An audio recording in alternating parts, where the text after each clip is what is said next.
noite. Como todos sabem, ainda que seja uma palestra, toda atividade dentro de um centro espírita é um trabalho espiritual. Nós temos junto conosco aqui também desencarnados que estão ávidos para ouvir as palavras do palestrante de hoje. Tão ávidos quanto nós que somos encarnados, tão ansiosos como qualquer um de nós. Então, já que nós somos uma parcela da população, uma parcela desses ouvintes, por que não nós nos unirmos em uma turma só, a turma dos espíritos, sejam eles encarnados ou desencarnados? Então eu convido a todos para fechar os olhos e entrarmos em comunhão espiritual, uma comunhão que começa na nossa mente. Em que sentido? A nossa mente tem potenciais vastos, ricos e importantes para a nossa saúde em todos os níveis. Uma mente descontrolada, uma mente fora do diapasão, é abrir campo, como mostra André Luiz no livro Missionários da Luz, é abrir campo para que entidades vampiras absorvam do nosso potencial. Depois do campo mental, nós temos as energias perispirituais, que vão desde as energias a nível espiritual até as energias mais próximas a nível físico, como o fluido vital, que empreendem organização a nossa ambientação espiritual e a nossa ambientação física. Energias também que precisam ser controladas, que precisam ser disciplinadas com a mente.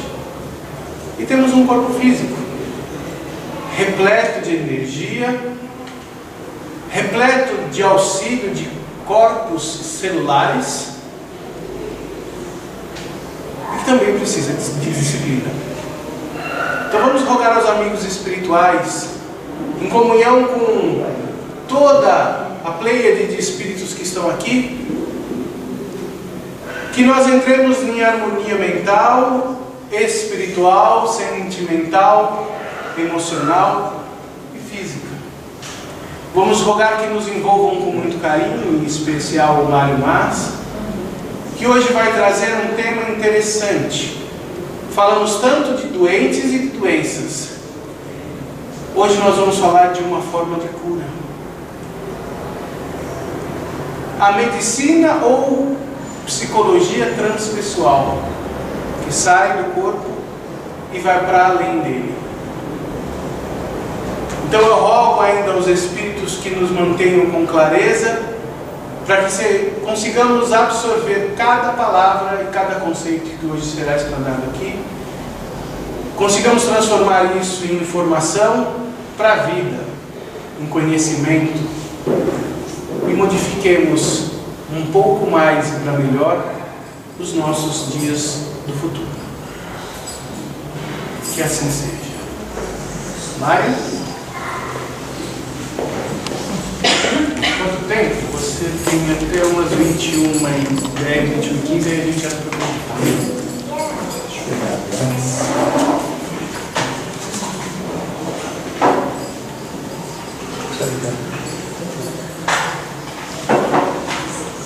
Mário, isso. Alô, tá escutando? Alô? Tá bem? Boa noite, então. Muito obrigado pelo convite da casa. Eu agradeço ao nosso Mestre Jesus por nós sermos recebidos aqui e podermos beneficiar das bênçãos que a espiritualidade traz para nós, né?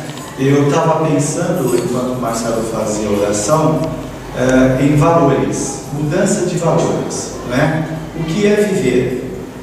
Se nós estivermos impregnados pelos valores materialistas, pelas imposições sociais, nós ficaremos cobrando de nós mesmos fazer igual aos outros, né? O que a gente poderia chamar também de massificação. É ser mais um impensante na multidão. Não que esse pensamento seja elitista de fazer essa discriminação, mas e sim se conscientizar de que a gente já começa a fazer opções. E isto é muito importante. Então, quando nós estamos aqui fazendo a opção de participar de um encontro desse, nós estamos cuidando, segundo a linguagem de Joana de Ângeles, do self, do espírito, não do corpo. Não que o corpo não mereça tratamento, é claro que sim, mas o corpo representando as coisas transitórias, passageiras, os apegos, não é?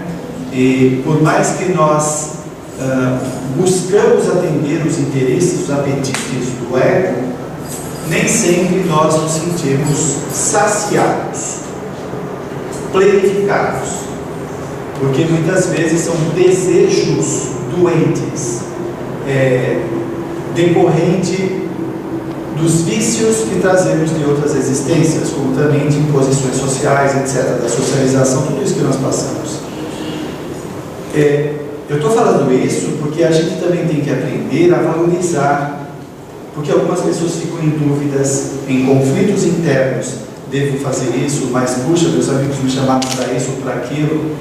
Quando nós atendemos os interesses do espírito, do self, essas conquistas são imorredoras, imortais, perenes, né? Ela traz mais significado, traz mais sentido para nós.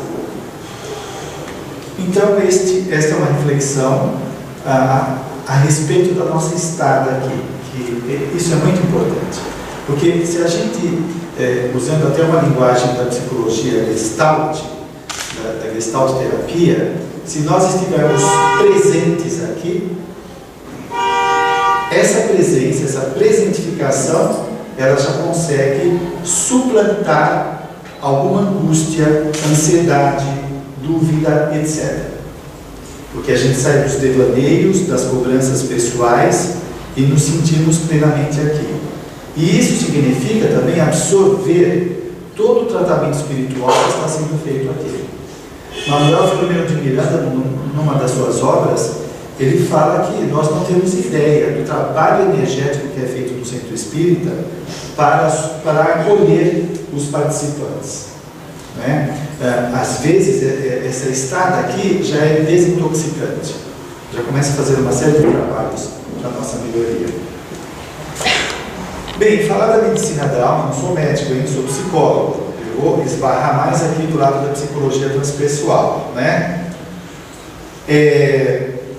A medicina está relacionada ao conhecimentos relativos à manutenção da saúde, à prevenção, tratamento e cura. Mas nós vamos falar da consciência, porque se a consciência ou o espírito não estiver sadio, certamente que o seu corpo vai perecer, né? Por reflexos naturais.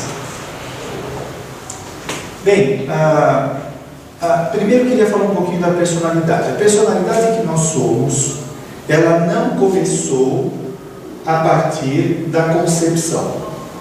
Nós somos seres multiexistenciais. O Espiritismo e mesmo a psicologia faz uma pequena diferenciação da personalidade e da individualidade. A personalidade é a pessoa que somos nessa existência. A individualidade é a somatória das várias existências que nós temos. Ou seja, é o espírito. Ok? Então, as características que apresentamos como personalidade atual têm um reflexo muito profundo destas várias outras personalidades que nós somos. Nós temos traços de personalidade ou de individualidade que são milenares. Milenares. A psicologia vai atribuir aos fatores genéticos e ambientais a formação da personalidade. E tem uma cota, uma porção da genética, uma porção do ambiente que afeta, que influencia a formação da personalidade. Muito bem. Agora, a suscetibilidade de ser afetado mais ou menos pelo ambiente vai depender de como se encontra psiquicamente este reencarnante, né? Eu acho que aí já seria um gancho para a gente começar a refletir sobre uma série de comportamentos vitimistas que nós costumamos ter no planeta, sempre achando que nós somos as vítimas do ambiente, das pessoas, dos nossos pais, dos avós, de tudo, dos obsessores, né? Sem atentar nesta suscetibilidade que trazemos. Essa fragilidade ou esta força é resultado das conquistas anteriores. Então, a pergunta que eu faço é o seguinte: será que o ambiente é tão opressor em nossa cabeça, em nossa vida? Ou será que nós somos frágeis demais e aceitamos, engolimos, incorporamos essa opressão? Porque enquanto nós ficarmos fazendo essas projeções, né, que é atribuir ao meio exterior os motivos dos meus infortúnios, eu deixo de fazer o trabalho principal, que é a mudança pessoal. É eu que estou fragilizado, que estou quebrado, que estou doente, neurótico, e acabo sendo afetado pelo ambiente. E aí também cabe outra reflexão: por que reencarnamos nesse ambiente? Quando nós achamos que o ambiente é inóspito, hostil, por que será? Se a divindade tem as suas leis perfeitas, não foi por acidente que nós fomos parar nesses lugares inóspitos, hostis, etc. Certo? Cadê a nossa cota de responsabilidade nessa história toda? Enquanto nós não assumirmos como se diz, assumir a gestão da nossa vida, nós ficamos com essas projeções. Bem, o Dr. Bezerra de Menezes, eu vou me ater bastante nesse texto, porque ele é bastante elucidativo. Ele diz o seguinte: cada indivíduo é a história viva dos seus atos passados. Desligou? Foi a chave aí que eu bati aqui, coincidiu de cair a chave. Cada indivíduo é a história viva dos seus atos passados. O que nós somos hoje é a história viva do que nós fizemos anteriormente. A soma das suas experiências modela-lhe o caráter, as aspirações, o conhecimento e a responsabilidade moral. Olha que elucidativo para compreendermos mais a personalidade que somos. Então, repetindo, a soma das suas experiências modela o caráter, as aspirações, o conhecimento e a responsabilidade moral. Você é uma pessoa determinada? Você tem objetivos? Você é uma pessoa muito insegura, fica em cima do muro, evita enfrentamentos? Isso é genético? Isso é ambiental? Não. É o resultado das nossas experiências anteriores, que vai refletir em nosso comportamento.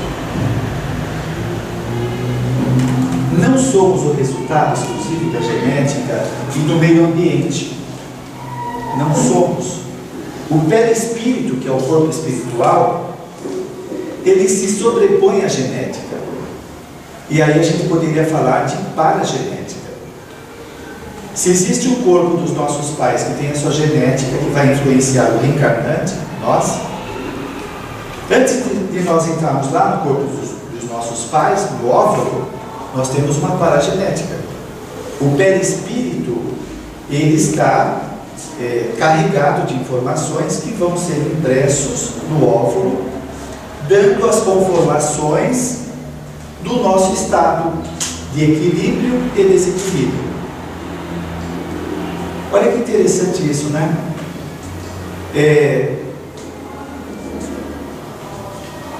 quando a gente fica fazendo essas projeções que eu falei, e a gente não reflete sobre o que nós temos feito até então, sem cair em acusações, autoculpa, nada disso, mas se nós estamos hoje, agora aqui, como você está satisfeito, insatisfeito com a sua vida, a maior parte do modo como você se encontra são as suas construções, são os seus feitos, né? E nós somos capazes de fazer coisas legais.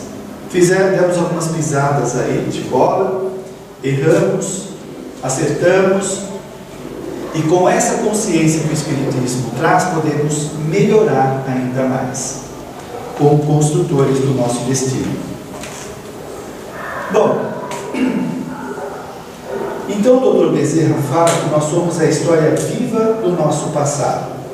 A título de curiosidade, André Luiz fala que nós demoramos 1,5 bilhão de anos para chegar na idade da razão.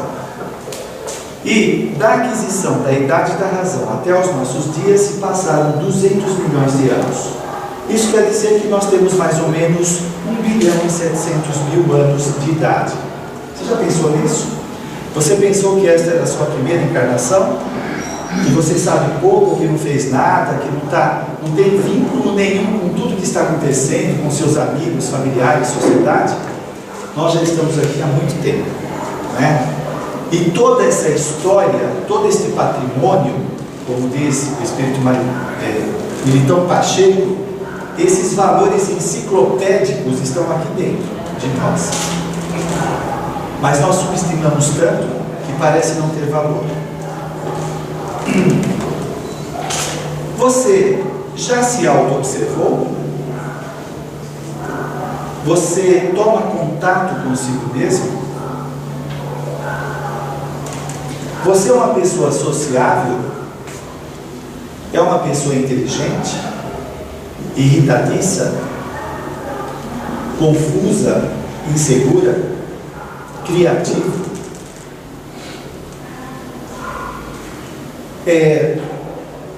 Você pode se sentir uma pessoa plenamente capaz de fazer determinadas coisas e ter sentimentos opostos. Você se sente capaz, por exemplo, todos nós queremos a felicidade, melhorar a personalidade, etc. Não, eu quero cuidar de mim, eu me amo, eu vou procurar melhorar o meu trabalho, estudar, não sei o que lá. O indivíduo tem uma série de propósitos elaborados pela sua mente, ele articula essas ideias, mas ele pode ter sentimentos opostos. Ele pode ter sentimentos de inadequação, de menos-valia, que não tem importância nenhuma. Então, ao mesmo tempo que eu quero, eu sinto que não posso. Eu quero e não consigo. Por mais que eu me esforço, eu me saboto. Estas emoções, elas são as heranças do passado. Provavelmente estão ligadas à autoimagem que nós trazemos do passado. Então, olha que interessante esse conflito, porque a partir do momento que nós reencarnamos e somos socializados, nós incorporamos os valores culturais que de alguma forma mobilizam a pessoa a buscar o seu crescimento, melhoria, estudo, comprar o seu carro, a sua casa, viajar. Existe essa força cultural como se fosse um script orientando a pessoa o que ela deve fazer. E ao mesmo tempo existem forças internas opositoras, que são as heranças do passado. Então o indivíduo ele quer, mas para, né? Se você pega uma pessoa menos evoluída, que não tem um repertório comportamental satisfatório, esse script social é muito importante para ela, porque é um roteiro de como ela deve se comportar socialmente. É a mesma coisa que você entrar numa empresa e você não conhece nada como funciona, e você recebe um programa, uma cartilha dos primeiros passos como se comportar nessa empresa. A hora do almoço, a hora de entrada, de saída, tudo isso. Então, a cultura ela oferece isso para nós. Quando nós não temos um grau evolutivo acima da cultura, nós engolimos aquilo com verdades que vão nos orientar. Quando nós estamos acima da cultura, nós sobrepairamos. Aquilo já não tem tanta serventia. Quando você pega um espírito muito elevado, ao contrário, ele vai ajudar a enxertar essa cultura com conhecimentos mais amplos, comportamentos mais adequados, não é? Então a cultura é importante para nós. É importante tomar contato com isso. Se você tem essa briga interna, você tem desejos, você elabora e tem sentimentos opostos, precisa trabalhar esse sentimento. Essas ideias têm que se sobrepor. Agora, o que pode ajudar também é tomar contato com sentimentos, não simplesmente reprimir, não tomar contato. Não, eu quero conseguir tal coisa, e vem aquele medo. Tem que pegar esse medo e trabalhar. Medo do quê? Disseca ele. É o que a psicologia chama de elaborar. Quando isso acontece, fica mais fácil de resolver. Bom, aí eu identifico, eu tenho medo de ser criticado. Eu tenho medo de que as pessoas não gostem de mim. Eu tenho medo de me expor. Então você já está especificando esse medo. Aí fica mais fácil trabalhar e poder superar.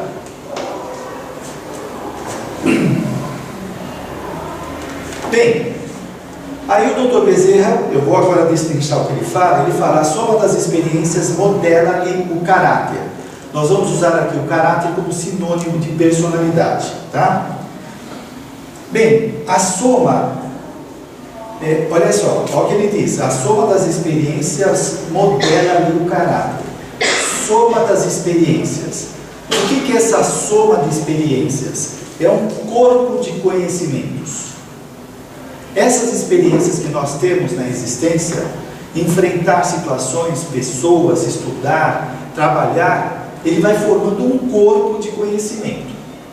Nós vamos adquirindo um repertório de conhecimentos, de comportamentos que vão nos ajudar na formação da personalidade, não é? Então são, por exemplo, esse somatório vai se constituir em habilidades, traços, hábitos, conhecimentos, etc. Olha, tudo que está acontecendo conosco é importante. Tudo está contribuindo para a aquisição desses conhecimentos que ficam em nós. E nós brigamos com a vida, desdenhamos as experiências difíceis, brigamos, nos opomos, não é? Então, será que isso é assimilado? Provavelmente não. Bem, a soma das experiências modela ali também as aspirações, diz o Dr. Bezerra de Menezes. Bem, então o indivíduo tem uma aspiração, ele tem um desejo de atingir alguma coisa. Isso pode ser útil, isso pode estar amarrado com as experiências anteriores, que ele sabe muito bem o que ele quer na sua existência, ele sabe onde ele quer chegar. É diferente de uma pessoa que talvez não tenha tido tantas experiências como essas e não aproveitou a sua existência, ou está tão carregada de conflitos interiores, de culpas, que ela não tem aspirações, que ela não sabe para onde ela quer ir. Então ela cai nessa massificação social. Ela é facilmente induzida a fazer aquilo que todo mundo faz. Ela não tem um plano, ela não tem uma meta, uma missão, né? E isso é angustiante para a pessoa. Está retratando o estado que ela se encontra. Ora, nós já sabemos a priori, por conta do Espiritismo, que antes de encarnar houve uma programação encarnatória. E nós saímos da vida espiritual com um plano. E onde está o nosso plano? O nosso plano agora virou o quê?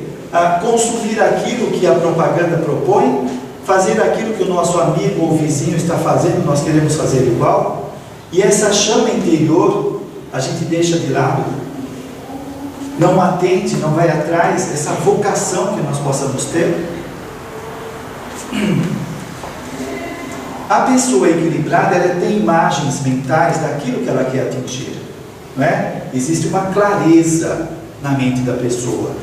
Diferente da pessoa confusa, conflitada, que está com a mente bagunçada, e aí a psicologia fala que às vezes ela tem tantas introjeções. O que é introjeção? É aceitar aquilo que todo mundo fala. Vem um e fala, olha, não usa branco, usa preto. O outro fala, não, usa amarelo, não preto. Olha, não compra esse sapato. A pessoa faz tudo que os outros sugerem. É o que se chama de pessoa introjetiva. Então ela tem tantas ideias dos outros dentro da cabeça dela, que essas ideias dos outros fazem com que ela fique confusa e não saiba o que ela quer. É muito comum você perguntar para algumas pessoas o que você quer fazer, o que você gosta, ela não sabe. Ela não sabe. Porque tem muitas ideias opositoras dentro dela. Então, tem até um desejo, tem alguma coisa querendo algo, mas ela não toma contato com isso, por causa desse comportamento introjetivo. Aí a gente já vê que uma pessoa insegura, que tem conflitos, que ela não tem autoafirmação, não tem autoconfiança, não tem uma autoimagem legal, não tem autoestima boa. Então, olha só a confusão da cabeça. Aquilo que vem dos outros é importante, o que eu penso não é importante. Porque se eu me sinto inferior ou sem importância, o que eu penso, o que eu desejo é besteira. Eu tenho a impressão, isso é uma distorção cognitiva mesmo, que o que os outros estão fazendo é sempre melhor do que o que eu faço.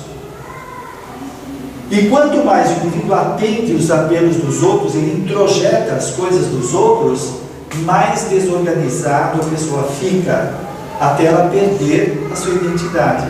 Aliás, qual é a identidade dela? Ela também não sabe.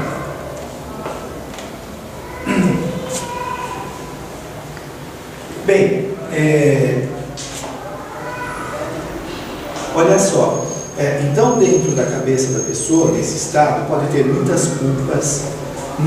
Olha, a culpa serve como advertência. Você pisou na bola, vamos trabalhar. Puxa, fiz isso errado, vou modificar, avaliar. Tem gente que fica tão inculcado com as culpas, que a culpa vai desorganizando a pessoa. Porque a culpa está carregada de imagens, de emoções, de energia. Esta culpa, digamos que a culpa é um programa.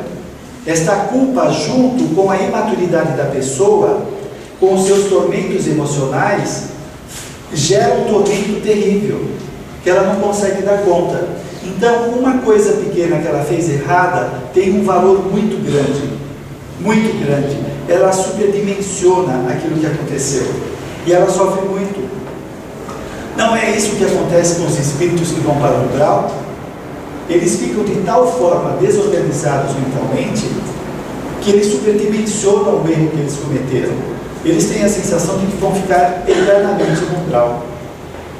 Está dando para escutar o microfone aí? Bom, você imagina também uma pessoa que na vida passada tenha desencarnado e feito um estágio numa região inferior, num umbral, por exemplo. As ideias que ficam na cabeça dela são atormentadoras, não é? Quando essa pessoa reencarna, ela vai ter reflexos daquelas imagens absurdas, aberrantes, refletindo, reverberando na sua cabeça atual. Então vão vir aqueles pesadelos, aquela apreensão, aquela angústia que a pessoa não consegue explicar. São os reflexos que vêm do inconsciente para o nosso consciente.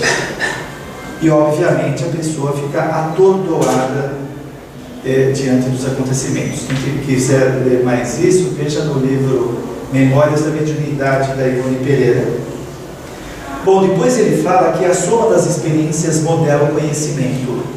Quanto mais nós vamos tomando contato com essas experiências, vivendo aquilo que a vida está nos oferecendo, né? Se foi programada a nossa reencarnação e nós estamos no meio mais adequado às nossas necessidades, é que neste meio tem recursos suficientes para a nossa melhoria. O problema é que nós nos opomos a eles, não aceitamos, brigamos e não assimilamos, não aprendemos aquilo que ele pode oferecer. Então, a soma dessas experiências que vai gerar esse conhecimento vai levar o indivíduo a dominar determinados conhecimentos. Vocês já ouviram falar daquele indiano Akriti Jaswal? Acho que é Jaswal. Então, veja só. Isso para ilustrar a questão da aquisição do conhecimento. Ele foi o mais jovem cirurgião do mundo. Ele começou a falar com 10 meses de idade. Aos 2 anos começou a ler e escrever, apenas olhando as páginas dos livros. Começou a ler avidamente tudo que chegava às suas mãos, qualquer coisa. Aos 5 anos começou a ler livros sobre poesia e peças de Shakespeare. Depois desenvolveu uma paixão precoce por livros de medicina, anatomia e cirurgia. Com 7 anos fez a sua primeira cirurgia, com 7 anos de idade. Da onde vem esse conhecimento? Da genética? Do meio ambiente, que era super pobre? Certamente que não. São as suas aquisições anteriores. Como a nossa compreensão do que está acontecendo hoje aqui em nossa vida é possível por conta das aquisições anteriores. Todo esse conhecimento que nós temos arquivado no nosso mundo interno. Então, nós somos conduzidos pelo passado, entre aspas. É claro que o consciente, a mente atual, tem que estar no leme da nossa existência. Mas se não estiver, se o indivíduo largar, abandonar a sua vida, ele repete os seus feitos passados. Outra coisa é que o nosso presente ele já está criando o nosso futuro. Se nós estamos abandonando a vida, se nós estamos desdenhando os valores que nós temos, etc., o nosso futuro já está se formando com o desdém do presente, com as doenças que nós possamos formar em nós pelo mau uso do corpo, do nosso conhecimento, o abandono da existência em si mesmo, simplesmente fazer o que todo mundo faz e não buscar melhorar a sua personalidade. Então a pessoa já está esboçando uma personalidade problemática. Problemática porque ela vai carregar, através dos hábitos, dos condicionamentos, tudo aquilo que ela está fazendo hoje que é nocivo para ela. Não é? Quando o indivíduo sai do corpo e há uma expansão de consciência maior do que as restrições que nós temos agora, o indivíduo se dá conta da importância que é a sua existência. E aqui nós desdenhamos. Então, quando ele toma contato com essa consciência e viu que perdeu muito tempo de bobeira, de besteira, de ir atrás do bico dos outros, aí vem a culpa, vem o arrependimento. E aí a pessoa sofre. Joana de Ângeles diz: todos se encontram conduzidos, de certo modo, pelas reminiscências inconscientes, que ressurgem como tendências, aptidões, idiosincrasias, que são características pessoais próprias, interesses ou indiferenças que induzem a seleção de comportamentos, profissões, realizações. Então, uma boa parte do que está acontecendo conosco hoje são esses reflexos do passado que é forte em nossas vidas. Então, olha só, será que algumas oposições que você tem na sua vida, será que são realmente de pessoas, do seu chefe, de algum parente, ou é uma dificuldade sua de lidar com aquela pessoa? Será que realmente o obsessor ele é tão onipotente, onipresente, que ele fica no nosso encalço 24 horas? Ou será que nós nos auto-obsediamos? Será que os reflexos dos pensamentos do passado, pensamentos pessimistas, negativos, covardia, medo e insegurança, será que esses reflexos do passado não vigem tanto em nossa personalidade, que parece que são problemas exteriores e estão todos aqui dentro? Aí a questão, o problema da falta do autoconhecimento. nós ainda não sabemos o que se passa aqui dentro. Não temos ideia. Nós temos algumas notícias de nós. De vez em quando nós ouvimos alguém falar de nós, aí a gente, puxa vida, não tinha pensado nisso. Porque autoconhecimento, autoobservação, ainda nós não fazemos. Né? Se fala tanto de conhece a ti mesmo, né? O que o Sócrates encontrou lá como chama? Em Delfos, né? Se fala tanto, mas quantas pessoas tomam contato consigo mesmo? Eu acredito que o autoconhecimento começa a acontecer quando a pessoa começa a amadurecer, entrando naquilo que o Jung vai chamar de individuação. Até aí o indivíduo está preocupado com a sua grana, com o seu corpo, com a academia, com comida, com passeios, etc, etc. São as necessidades superficiais, periféricas. Existe uma indústria da alienação e do lucro, né, ganhando com isso. Quando a pessoa começa a amadurecer e ele começa a cair a ficha, né, que tudo aquilo já não tem mais importância, que todos esses desejos de consumo ele não consegue aplacar questões internas. Então aí a pessoa começa a se autoconhecer, e é a tal da individuação que o Jung fala. E ele diz que isso começa mais ou menos depois dos 40 anos, 35, 40, 45 anos, né? É uma hipótese. Bem, então Joana de Angelis fala que nós somos conduzidos pelo passado. E o psicólogo James Hollis, que é junguiano, ele vai dizer o seguinte: aquilo que está inconsciente tem grande poder em nossas vidas. Pode realmente fazer escolhas por nós e com certeza tem construído de maneira implícita os padrões de nossa história pessoal. Aquilo que está inconsciente está dirigindo nossa vida. Enquanto nós não nos conhecemos, gente, quantas coisas nós fazemos e nós não temos consciência que existe uma ideia introjetada, um comportamento anterior que está fazendo o indivíduo fazer escolhas, né? Eu vou dar um exemplo que eu sempre dou. Se você teve um trauma 10 anos atrás, você passou uma grande privação, uma humilhação, uma grande perda, uma dor muito grande, seja lá o que for, aquilo te traumatizou, machucou, você ficou desorganizado, não conseguia gerir a sua vida. O tempo passa, aquilo fica esquecido e hoje você está aqui.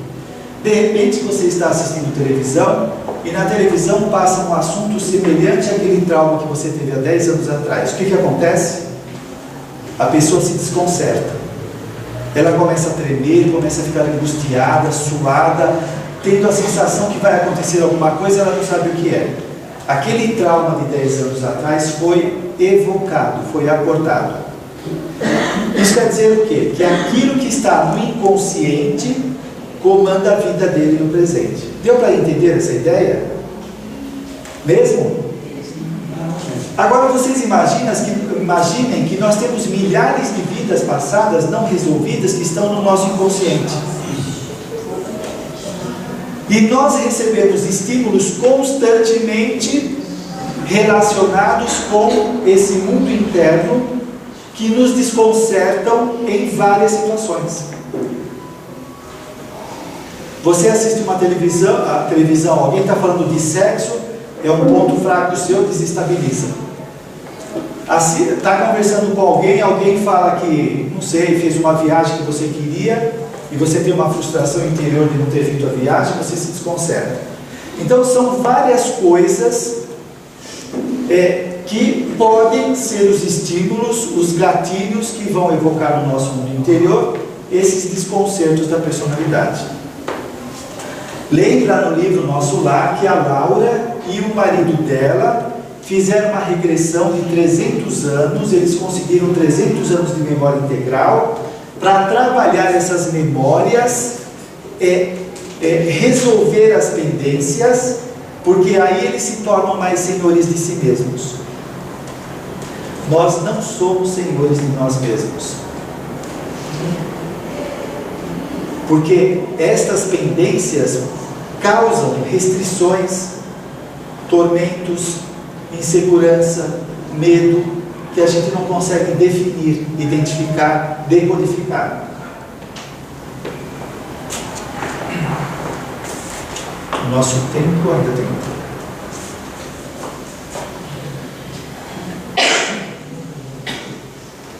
Tudo bem até aqui? Bem, sugiro que vocês leiam o livro Temas da Vida e da Morte, de Manuel Filomeno de Miranda, que é excelente falando de comportamento. Ele vai dizer algumas coisas que eu vou fazer um paralelo entre prova e acidentes.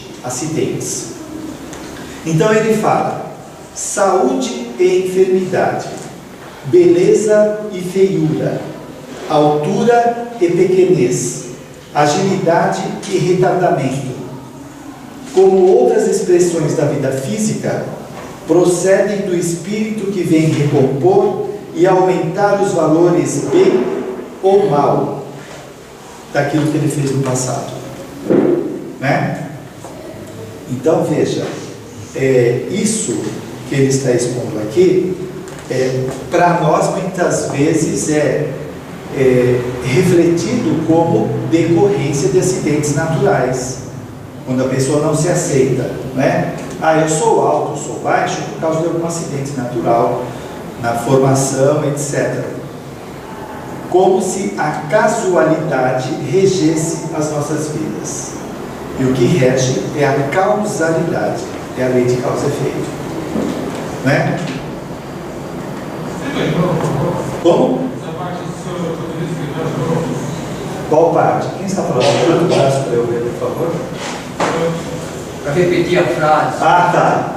Então, ele diz aqui, deixa eu esperar aqui, umas horas eu acerto, outras não.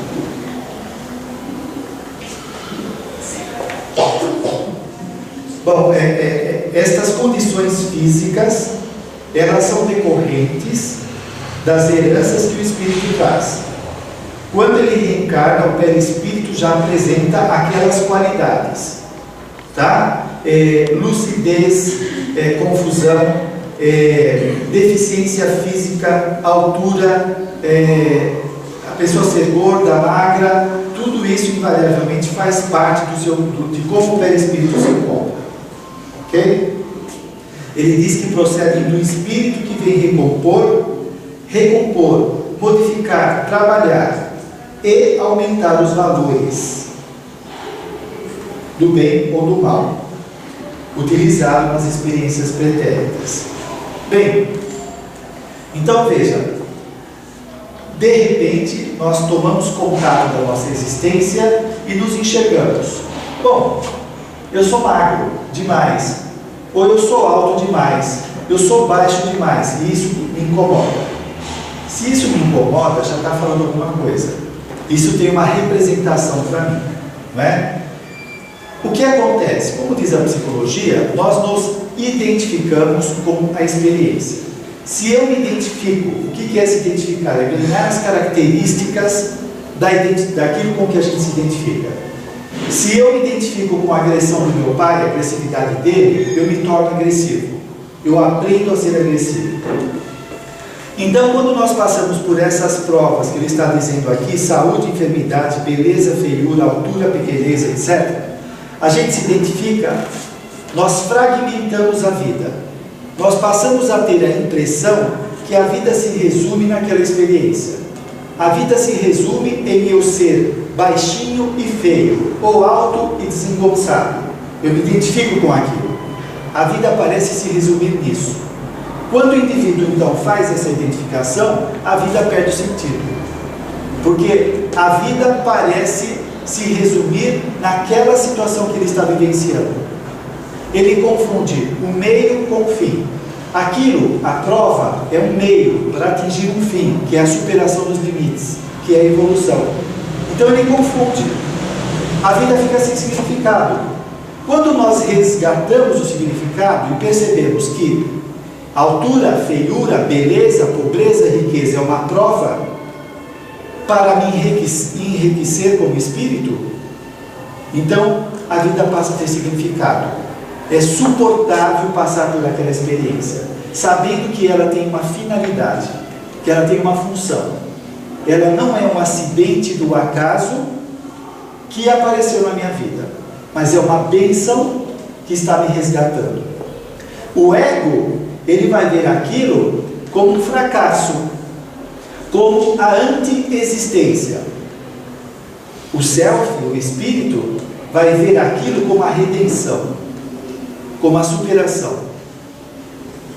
Percebe a diferença? Aí nós também refletimos que muitas vezes nós sofremos por ignorância, por não compreender o que está acontecendo.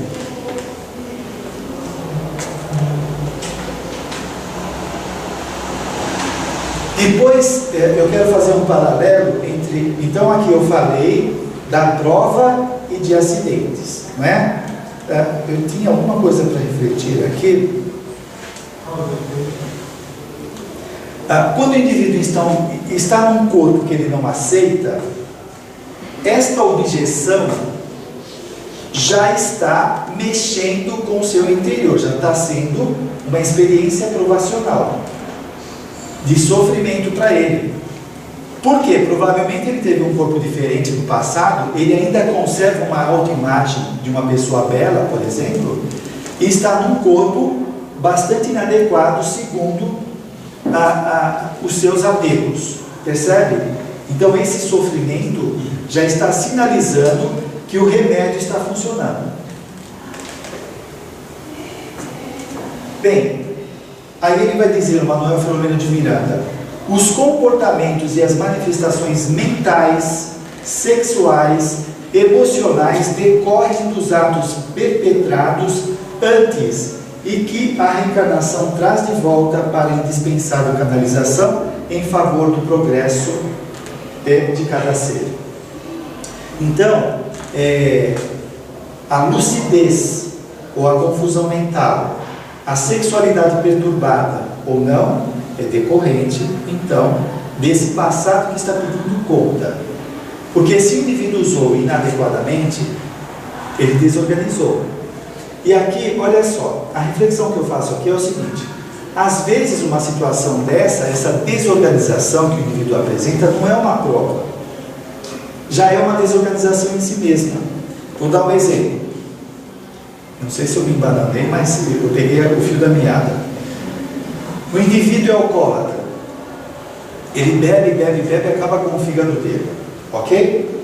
Ele lesou pelo espírito dele. Na próxima existência, ele já está com o fígado lesado. Não foi necessariamente programada uma prova para ele vir com o fígado lesado, porque já estava lesado. Muito bem, agora vamos pegar um outro caso. Aquele cara que vende bebidas e incentiva os outros a beberem e não bebe, ele desgraçou muitas vidas. Este pode reencarnar com uma prova onde o seu fígado, ou seu estômago, ou até o seu psiquismo vai estar lesado, porque aí vai vir a culpa. O outro lesou e pode causar culpa também, né? Porque ele vai ter consciência. O que eu fiz com o meu corpo? Mas ele já está lesado. Não foi uma programação específica: olha, você vai nascer, o seu estômago vai estar deste ou daquele modo. Já está lesado o perispírito. O outro não. O outro foi programado uma prova na área conflitiva dele, porque aquilo vai gerar culpa. Quando ele vê as desgraças que ele causou na vida dos outros, ele vai ficar desequilibrado.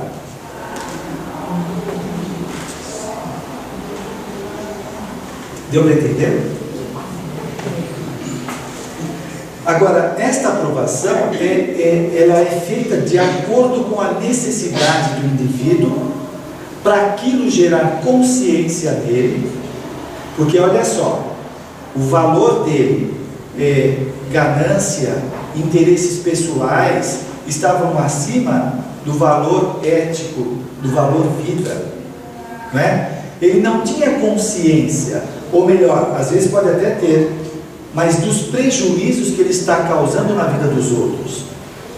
Olha, eu sempre cito esse caso aqui, o Hilário, o Silveira Sampaio, naquele livro Bate-Papo com Além, na vida espiritual ele vai fazer um curso de autorresponsabilidade. E ele, junto com outros escritores, que ele foi escritor uma parte da vida dele, eles começam a ver numa tela as consequências do livro que ele escreveu na cabeça de todos os leitores. Dá para imaginar isso?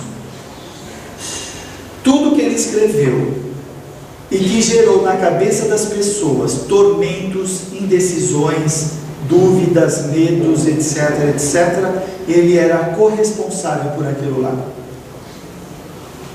E ele falou que preferiria ter nascido idiota, nunca ter aprendido a escrever, do que escrever toda a obra que ele tinha, né? E tem um caso em André Luiz também, que o cara era um articulista de um jornal, e ele tinha alguns seguidores.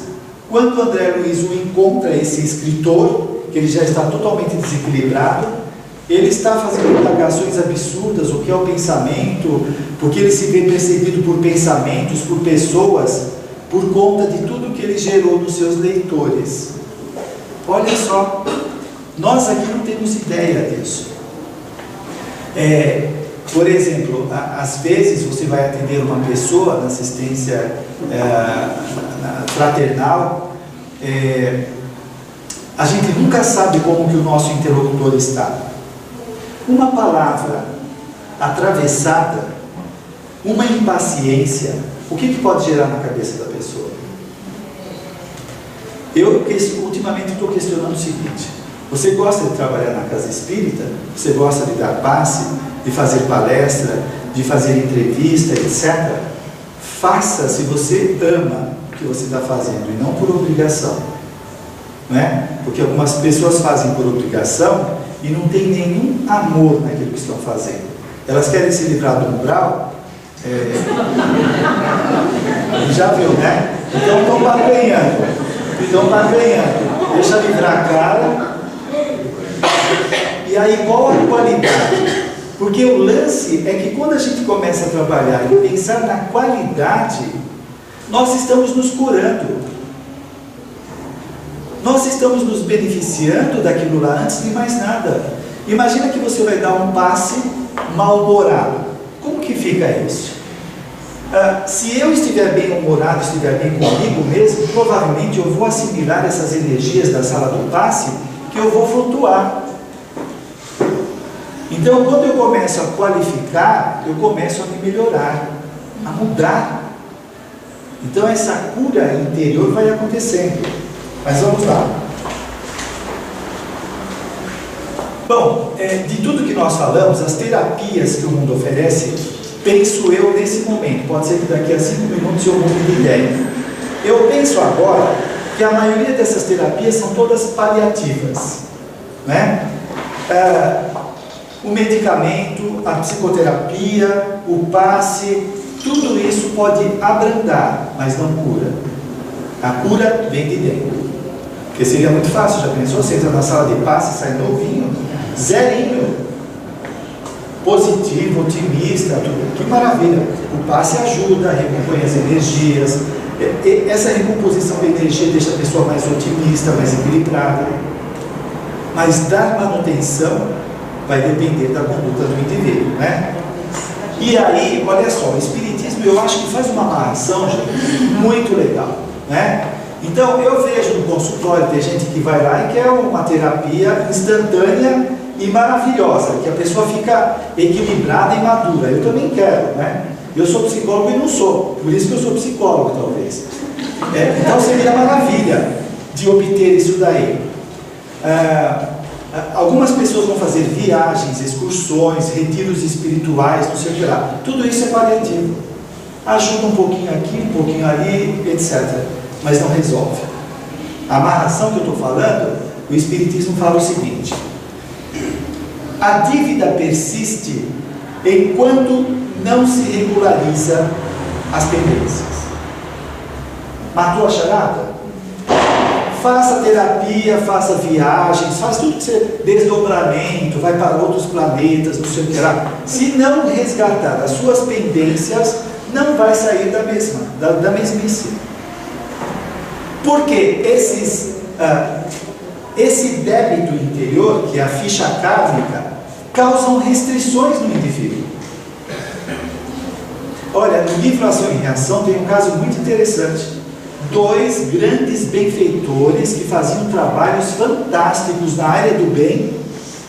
Eles queriam ter ascensão a planos mais elevados e não conseguiam, até que foram falar com outro benfeitor e foram ver na ficha kármica desses dois autores, dessas duas personagens, há 400 anos atrás eles tinham jogado algumas pessoas aí no buraco, né? E aquilo estava pendente.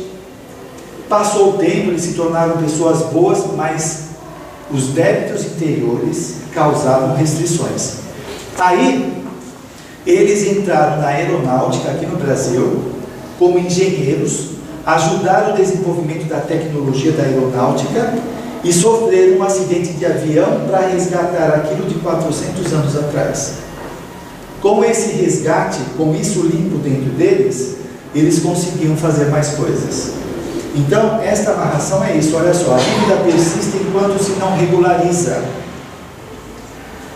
Considerando-se que o devedor se dispõe à renovação, com real propósito de reajustamento íntimo, modificando as paisagens mentais a esforço de leitura salutar, oração e reflexão, com trabalho edificante em favor do próximo e de si mesmo, mudam-se os quadros provacionais. E providências relevantes são tomadas pelos mensageiros, encarregados da sua reencarnação, alterando-lhe a ficha kármica. É justo, né? Então veja bem, nós pedimos aos benfeitores, me ajudem, né? Me ajudem no trabalho, na doença. Tudo bem, nós temos que pedir, mas nós temos merecimento? Às vezes eles não podem ajudar. Por quê? Ele dá saúde para a pessoa detona a saúde, porque ela não sabe usar saúde ainda. A pessoa tem que ter merecimento. Então, quando ela começa, como está dizendo aqui, boas leituras, mudança de comportamento, a fazer o bem para os outros, para ele mesmo, ele começa a gerar merecimento. E esse merecimento pode mexer no seu quadro provacional. A pessoa começa então a fazer o bem e vai modificando os padrões interiores. Essa mudança significa que ele está apto a receber aquilo que ele queria e não recebia. Às vezes a saúde pode voltar, ele pode conseguir um emprego, não é? Se fosse no período anterior, se ele conseguisse um emprego razoável, ele ia voltar toda a arrogância que já levou ele para o buraco. Você pega aí algumas pessoas, dá saúde para ela. O que ela faz com a saúde? Bate nos outros, enche o corpo de bebida, de comida. Ela não pode ter um corpo sadio, ela não sabe usar. Aí tem que nascer um corpo doente. Para o benefício dela mesma, porque senão ela se complica mais, fica gerando mais karmas negativos. Então, essa amarração, o Espiritismo, para mim, né, a reflexão aqui é o seguinte: tira a gente da infantilidade, de ficar pedindo, sem fazer nada. Esse negócio de salvação só com arrependimento ainda está meio na nossa cabeça ainda, sabe? Ou passe, tem o Papa Passe. Por que a pessoa fica 10 anos tomando passe e elas não se dispõem a trabalhar dando passe? Ainda é passiva, quer receber, né? Passiva na vida. Então ela ainda não aprendeu a doar, a sair de si mesma. Como que ela pode se curar? Ora, não existe ninguém lá em cima que está perseguindo a gente, só está olhando e vendo: opa, espera, esse cara está tendo muito sucesso, derruba ele, faz ele sofrer. A coisa é muito justa. Eu estava lendo um livro agora, e a pessoa é o Dr. Bezerra de Menezes. A mulher, ela desencarna, deixa eu pegar o fiozinho da meada, sim, ela se suicidou. Ela se suicidou e aí os pais chamam os benfeitores, fazem oração, vem o Dr. Bezerra de Menezes, Manuel Filomeno de Miranda e vão ver a moça. Ela ainda está no corpo e ela está sentindo toda a autópsia que está se fazendo. E Manuel Filomeno de Miranda fala que é inimaginável os tormentos que ela está vivenciando. E ele fala para o Dr. Bezerra, mas não é possível a gente fazer alguma coisa? Ele fala, não é possível porque ela escolheu isso daí. Não dá para arrancar ela daquela situação. Aí o que o Dr. Bezerra de Menezes faz? Ele dá um passe calmante nela para ela dormir. Mas mesmo ela dormindo, o mundo mental dela está atormentado. Esse é um caso muito interessante que o Divaldo contou uma vez numa palestra e agora eu vi no livro. Os pais são 2 trabalhadores espíritas do bem, fazem muito bem. A filha, quando tinha 5 anos, ela passou por uma doença que foi desenganada pelos médicos. O médico falou para o pai, olha, amanhã eu volto para assinar o óbito dela, que ela não vai passar dessa noite. O pai, desesperado, rezou do Dr. Bezerra de Menezes para Maria. A oração chegou até o Dr. Bezerra de Menezes e ele falou que não podia, porque ela precisava desencarnar. E aí ele falou, mas como? Eu sou trabalhador, eu estou ajudando outras pessoas, como que eu vou ajudar se eu não sou ajudado? O pedido dele chegou até Maria de Nazaré. Maria de Nazaré, na primeira resposta, recusou, porque a moça não poderia continuar encarnada. Ele tanto pediu que foi concedido que a filha continuasse encarnada. No dia seguinte, o médico voltou lá, a menina estava bem. Quando essa moça chegou na maioridade, ela passou por uma decepção afetiva e ela se suicidou. Ela já tinha cometido suicídio na vida passada. Ela tinha desequilíbrio na afetividade, ela não suportou a experiência. Por isso que ela tinha que desencarnar na infância. Se ela tivesse desencarnado na infância, ela já teria reencarnado outras vezes e estaria mais equilibrada. Então ela não estava preparada para ficar no corpo físico. Então veja, nem sempre a gente sabe o que é bom para nós. Às vezes é necessário algumas coisas, só que a gente não alcança. Bem, Marcelo, nosso tempo já 5 minutos. Então vamos lá. Então eu falei aqui da ficha kármica. Eu falei em determinado momento, nós temos que aprender a nos desidentificar da doença, da prova. Joana de Ângeles fala muito nos livros dela de identificação e desidentificação com o ego e o self.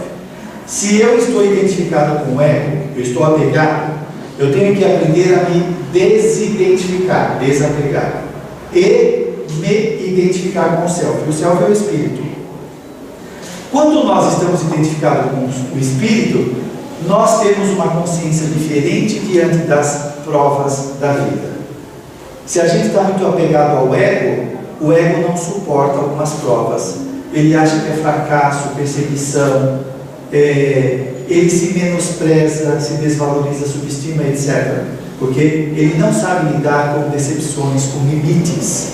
Isso por conta do processo de socialização, etc. Quando a gente está ligado com o espírito que somos, nós sabemos que tudo que está acontecendo, a maior parte, faz parte das nossas provas de crescimento. Então elas têm um colorido diferente em nossas vidas. Não parece um fim em si mesmo. Bom, a vida, e isso Jung vai falar muitas vezes, e Joana de Ângeles fala, a vida é maior do que a prova e o sofrimento. A prova e o sofrimento é passageiro, é um teste, é um aprendizado.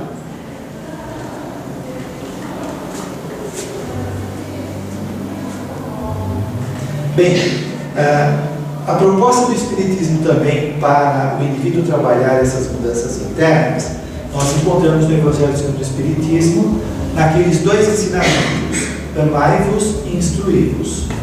Amai-vos já significa o indivíduo sair do egoísmo, do egocentrismo, da infantilidade de querer só receber dos outros e começar a doar, a se expor, a se envolver com o outro, a gerar simpatia, empatia, alteridade, compreender a singularidade do outro.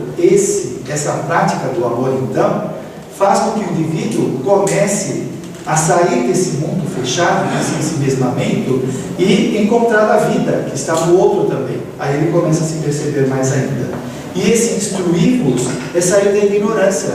Talvez nós estamos vendo muitas ameaças na vida, muitas perseguições, muitos problemas, por causa da visão distorcida.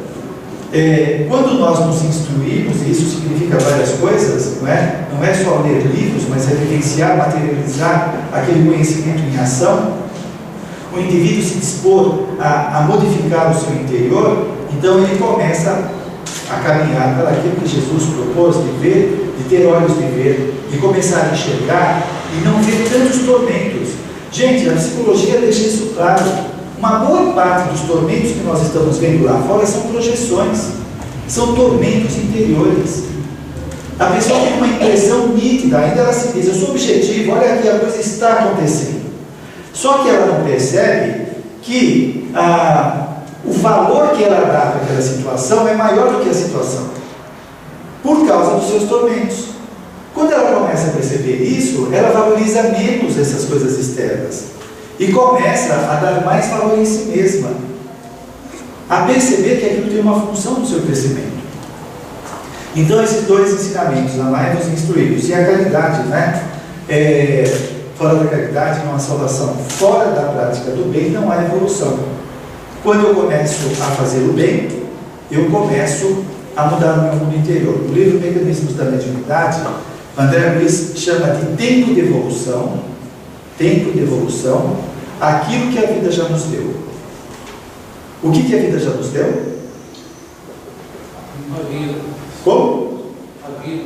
A vida, o corpo, a família, a sociedade, a cultura, a escola. A vida já nos deu isso. Ele chama isso de tempo de evolução. E ele fala que o outro componente do progresso é o tempo de esforço pessoal na construção do bem. Tempo de esforço pessoal na construção do bem. O que é isso? É aquilo que eu dou para a vida. Então nós não crescemos só recebendo, nós precisamos dar. Olha que interessante isso. Tempo de esforço pessoal na construção do bem. Então o que nós estamos dando para a vida? Ao nosso redor. Esse livro de Joana de Ângeles, Psicologia da Gratidão, numa das partes lá, ela fala do agradecimento a tudo. Aliás, quem conhece a Louise Hay? Alguém conhece a Louise Hay? Ela costuma fazer muito esse trabalho de agradecer a tudo, não é? Então, Joana de Ângeles diz isso: agradecer aos nossos pais, à nossa família de modo geral, aos nossos empregadores, ao nosso corpo, aos nossos órgãos, às nossas células. Tudo é muito importante, são concessões da divindade para a nossa melhoria. Então, é aprender a fazer isso, porque estamos recebendo bênçãos e queremos mais. E nem conseguimos dar conta de tudo isso que já está acontecendo. Por isso precisamos ter os olhos de ver, não é? Bem, é isso. Eu agradeço a atenção de vocês. Depois, se alguém quiser fazer algum comentário. Não tem as perguntas, né? Tá certo. Devagar, está com pressa. Temos 80 pessoas aqui, então, e temos 15 minutos para perguntas. Quem tiver pergunta, eu vou pedir que levante a mão, que fique de pé, porque eu vou passar o microfone para todo mundo poder ouvir. Só que a gente vai ter que limitar uma pergunta no máximo por pessoa, senão meia-noite vai ser pouco. Alguém tem alguma pergunta? Vamos lá. Fique de pé, por favor. quando o senhor está falando nesse conflito que a gente tem de querer e não poder, como a gente consegue saber que tem que zerar? Como que a gente consegue saber que a gente pode zerar isso daí? Olha, se a gente pensar que nós estamos aqui para evoluir, tudo isso tem que ser superado, não é? Às vezes pode ser um freio necessário para que a pessoa não descambe mais ainda. Você veja aí a necessidade da gente conseguir discernir o que está acontecendo. Será que é um freio para que eu não caia mais ainda? Ou será que é um obstáculo que eu tenho medo de enfrentar e não supero? Eu acho que a primeira pista é o seguinte: nós temos que fazer aquilo que for possível. Se você encontra esse impedimento interno, você tem que buscar de todos os meios conseguir superá-lo. Você não conseguiu, então provavelmente é um freio necessário. Próxima pergunta.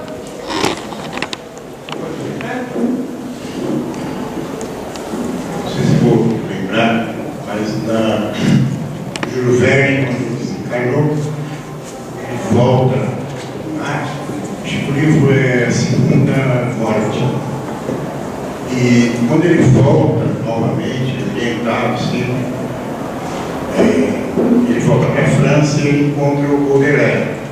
E ele me chamou muita atenção o comentário do Baudelaire dizendo que você por aqui, o Baudelaire diz: eu voltei para orientar meus alunos, a maioria deles se suicidaram. Ele voltou para orientar os alunos, E a maioria dos alunos deles se suicidaram. por causa da obra dele. Da obra dele. E olha, não vamos esquecer que às vezes você pega um livro de um autor aí, aquele médico que ensinava a eutanásia e tal, ou outros, qualquer indução, às vezes pode ficar séculos na sociedade e aquilo fica repercutindo no autor. Então imagina o trabalho dele para limpar todos os erros, as besteiras que ele fez. Se me permite, mas a gente não pode esquecer que o pensamento é vida e ele interfere no fluido cósmico universal, cria as famosas formas de pensamento e elas vão atingir o objetivo. Sim. Né? E é disso que está, vamos assim dizer, energeticamente o Mário Márcio está comentando. Mais perguntas? Boa noite, Mário. Boa noite. Você falou sobre a importância das experiências que constroem a nossa personalidade, certo? Duas perguntas. Queria você falar do lado positivo e negativo da rotina e o fato de muitas vezes entrarmos nas experiências distraídos ou dormindo, se elas mesmo assim constroem alguma coisa. Olha, espera, desculpa, eu prestei mais atenção na segunda. A primeira, Da rotina. da rotina. Na psicologia, alguns consideram importante a rotina, porque você não precisa ficar pensando o que vai fazer, já é automático. Se você levanta de manhã e fala, bom, e agora o que eu faço, hein? Aí você vai pegar o manual e vai ver, tem que escovar os dentes. Aí, não, isso já está automatizado, então isso é bom, né? Agora começa a ser prejudicial quando o indivíduo rotiniza tudo na vida dele. Então ele tem que ser o senhor da situação e não a rotina o senhor dele. Então aí vem a consciência da pessoa. E a outra pergunta? Sobre a gente entrar nas experiências de maneira distraída. Sim. Se mesmo assim ela ajuda a construir a... Olha, você veja no aprendizado. A criança que está com sono e com fome, a assimilação dela não é tão grande como a outra que está mais descansada, né? Então a qualidade talvez não seja a mesma. Alguns advogam que o inconsciente ele capta tudo. Pode ser que a consciência atual, o ego, não consiga lembrar daquilo que foi incorporado, embora o inconsciente possa ter absorvido, mas isso é claro que é sempre melhor nós estarmos despertos para fazer com mais lucidez. Se o discernimento é uma conquista do indivíduo que é desabrochada pelo exercício constante, e esse discernimento permite ele fazer escolhas mais acertadas, certamente que está desperto é o melhor. Mais perguntas? Mais algum?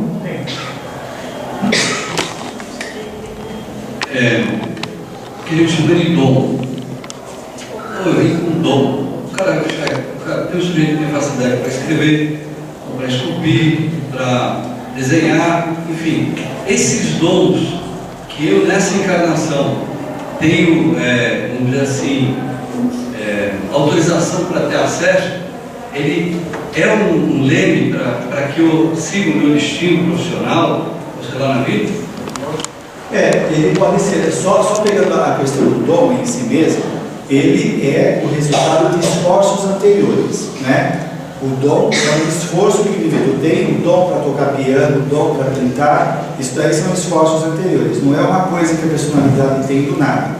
Agora, essa tendência ou aptidão que a pessoa apresenta pode ser um roteiro, pode ser uma sugestão para a pessoa. Então, ele tem que ficar atento. O que acontece? Às vezes, a educação informal dos pais acaba abafando isso. Então, o filho quer ser um pintor e o pai fala, não, você tem que ser engenheiro. Aí ele abafa aquela tendência, aquela aptidão. Mais alguma pergunta? Dou-lhe uma, dou-lhe duas.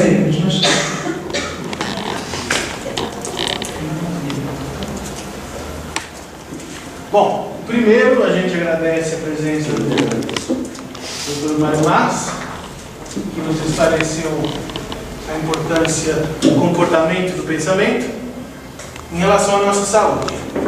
Segundo, eu vou pedir para ele fazer o sorteio do livro. O livro está aqui, Reforma Íntima Sem Martírio, que ao final ele ainda vai psicografar uma mensagem, como todos que vêm aqui, ainda que seja uma mensagem anímica.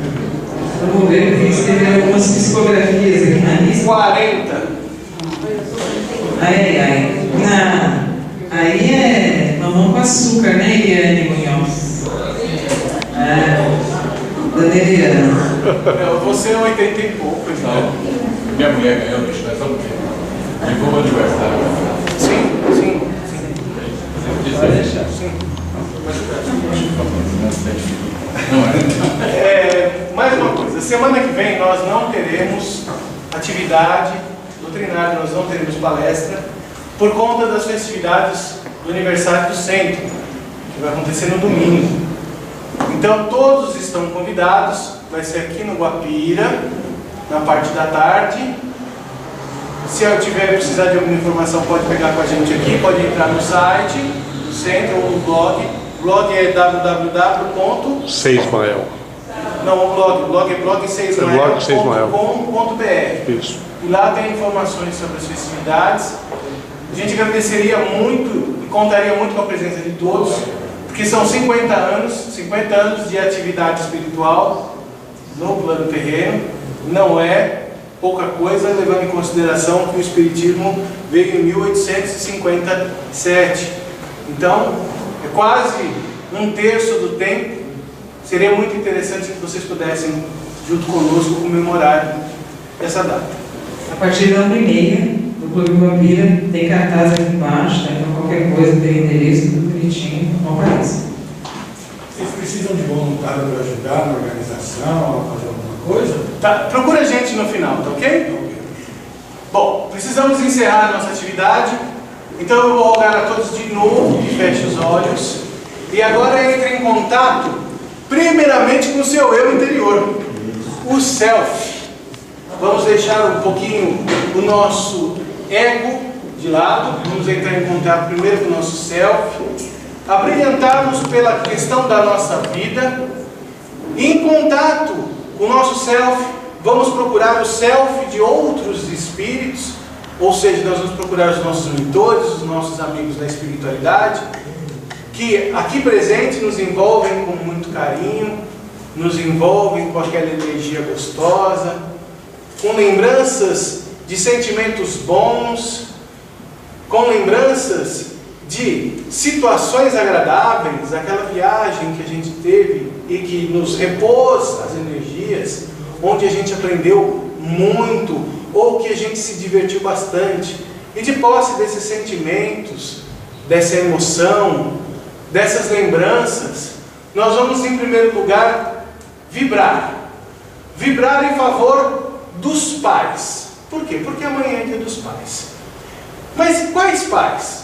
Se pararmos para pensar, todos nós fomos pais em algum momento, ou nesta ou em outras encarnações. Então, Vamos vibrar pelos pais de hoje, pelos pais do passado, pelos momentos em que nós fomos pais, para que com esta energia a gente desbloqueie alguns canais de entendimento, seja capaz de ver a vida com um enfoque mais positivo, mais claro, para nos posicionarmos e posicionarmos os nossos filhos e as pessoas que venham procurar o nosso apoio. Vamos também vibrar com essas lembranças e com esses sentimentos pelas pessoas que estão de alguma forma ou passando pelas provações ou pelas reconciliações pessoais por conta da doença.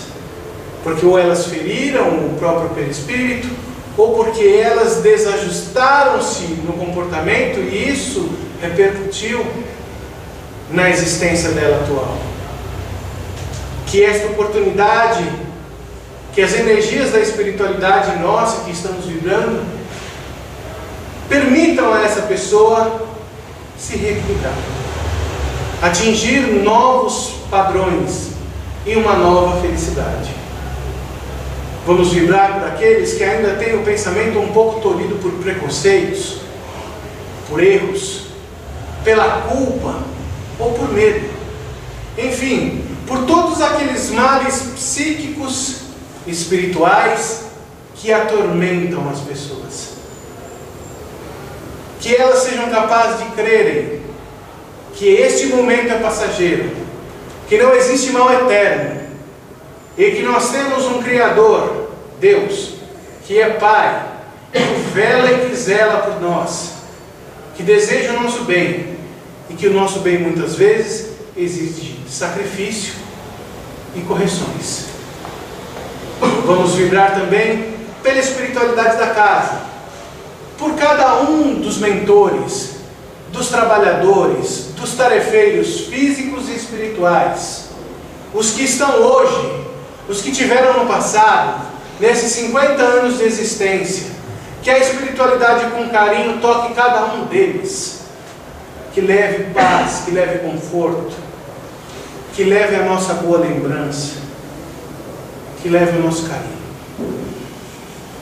Por fim, vamos vibrar uma rosa bem linda, fulgurante, e que a espiritualidade leve essa rosa, repleta dessa energia, aonde nós talvez esqueçamos de ter pensado. Há aqueles que possam estar precisando desta energia, porque a visão deles é mais clara que a nossa. Os horizontes são mais expandidos, e a capacidade deles com certeza é maior que a nossa.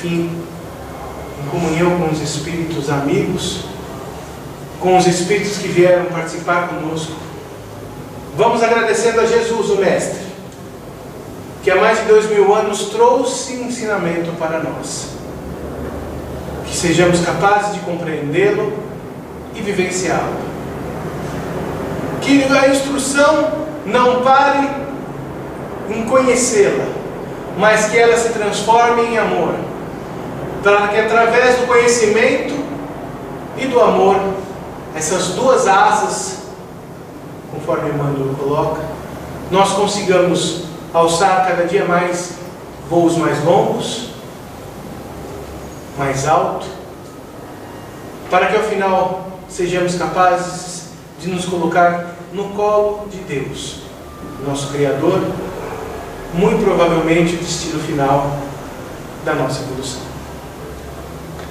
Que assim seja.